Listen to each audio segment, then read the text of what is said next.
purihin natin, prakpakan ang ating Diyos sa buhay. Binabanito po lahat ng mapulit, masasalamat sa ating Diyos sa buhay. Dahil po, answer prayer po ako. Praise God.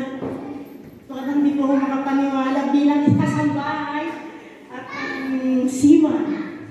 Dahil po, kung sino po ang tingnan po natin ang status, yung kasambahay at ang siman, yung sa sweldo na lang. Praise the Lord.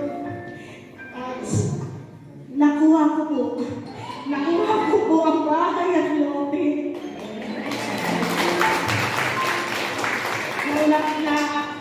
Hindi ko po sukat akalain na ganun po ang laki ng ano po, na dahil hindi ko po inaasikaso, titignan ganun po kahalaga ang shalom po ng aking, alam niyo na po, ayaw ko kong banggitin.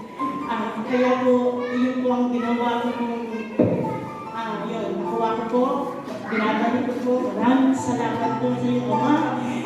Ito po ay sa iyo po lahat, mabiyaya mo galing po sa bakit na ibinigay mo sa akin, sa aking pamilya at sa lahat po. To God be the glory. Amen.